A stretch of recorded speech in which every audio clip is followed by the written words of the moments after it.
Most textbook financial advice sounds perfectly logical, right? At least until you actually try to use it in the real world. Today, we are breaking down the true mechanics of financial freedom. We're going to build a completely new framework for how you view your portfolio, your future, and the hidden forces that actually drive global markets. So let me ask you a really specific question right off the bat. If a major global shock hit tomorrow, say a sudden recession or a massive spike in inflation, which of your so-called safe assets would quietly bleed value? And actually, I don't mean which ones would flash red on a trading screen. I literally mean which ones would secretly lose their actual purchasing power while you slept soundly, totally convinced they were secure. Most investors honestly can't answer this, and that's just because we've been taught to look at risk completely upside down. To completely rebuild our understanding today, we're going to quickly walk through 5 things: flawed intuition, true risk, the economic disconnect, market reality, and finally, an empowered strategy. Let's get right into it. All right, Section 1, the flawed investment intuition. We are completely redefining what safe actually means. Let's start with the fundamentally flawed way most people view their portfolios. We've basically been conditioned to believe that if a number bounces around a lot, it's dangerous. And if it stays still, well, it must be safe. But safety is often a total illusion. Take a look at this graphic. On the right, meet Clara, who represents our empowered investor. Now, while the intuitive investor on the left panics over short-term volatility and reacts to daily news, Clara is looking at the bigger picture. She fears permanent loss. She evaluates those silent threats we talked about, like inflation and liquidity, which leads her to build a resilient portfolio that can thrive in literally any environment.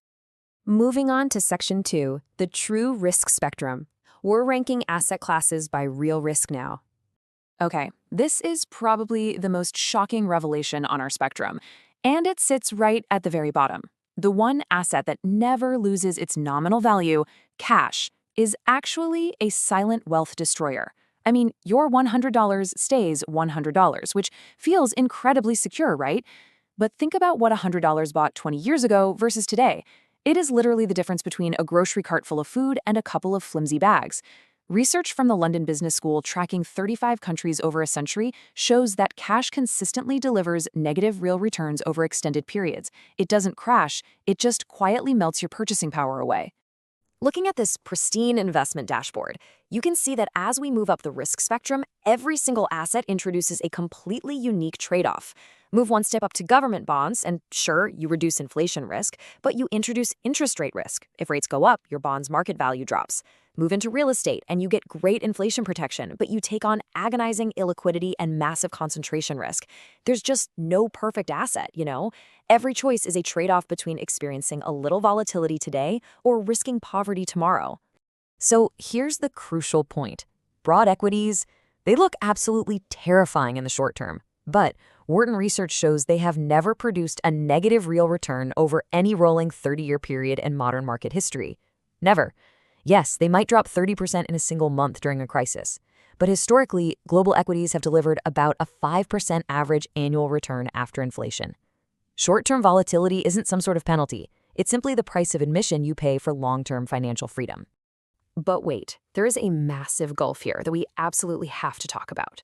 Buying a broad index fund completely eliminates the risk of permanent loss, whereas picking individual stocks, that carries total wipeout risk.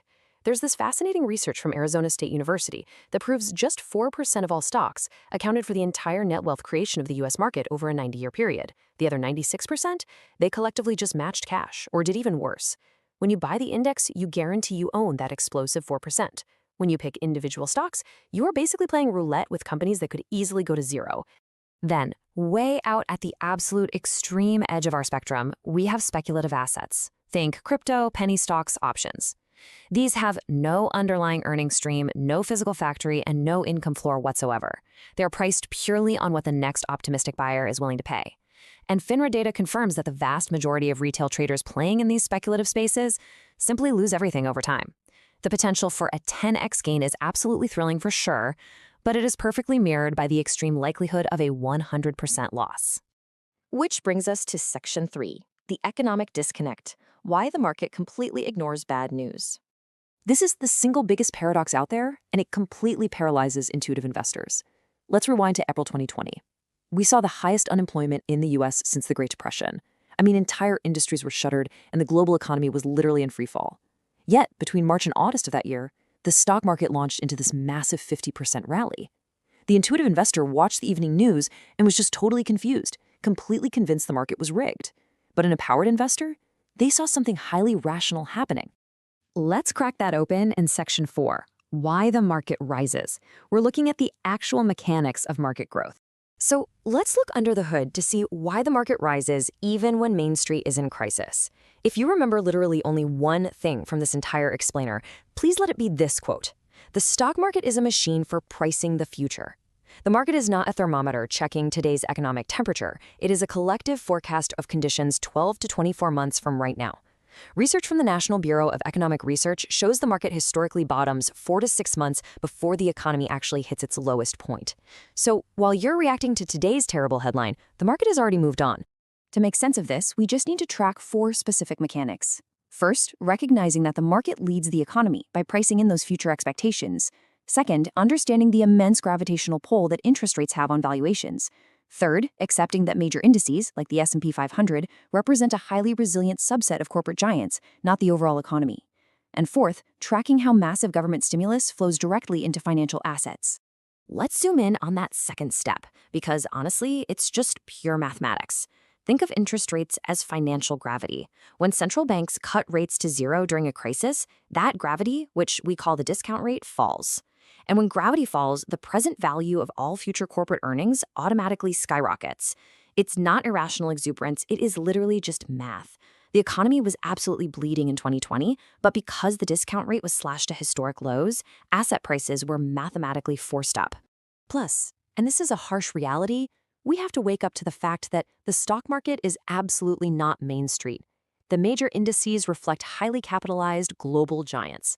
These companies have massive cash reserves and the agility to pivot instantly. In a crisis, these giants actually thrive. They absorb market share and they consolidate power. Meanwhile, the fragile local businesses suffering in your neighborhood, well, they aren't publicly traded. The index goes up precisely because the companies inside it are fundamentally different from the small businesses being destroyed by the crisis.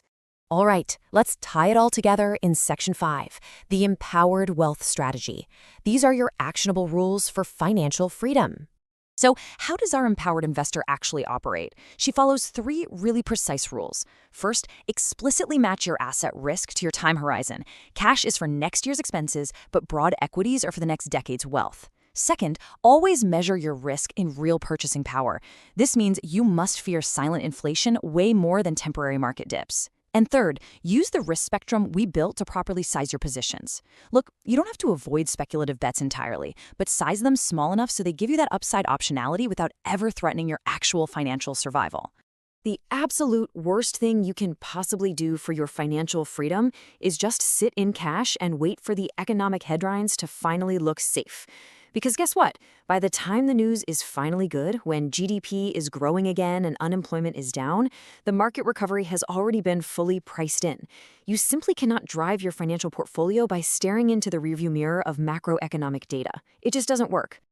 Ultimately, the market tells us where we're going, not where we are. True financial empowerment comes from understanding these real mechanics of risk, tuning out the emotional noise of the present, and positioning yourself for the realities of the future. So take a hard look at your portfolio today and ask yourself, are you investing based on yesterday's fears, or are you actually positioned for tomorrow's growth? Think about that for a bit, and I'll catch you in our next explainer. If this video brought you value, inspiration, or simply a smile, take a moment to support the channel by liking this video and subscribing today. Every like helps us grow, every subscription strengthens the heart of our community, and it's what makes all of this possible.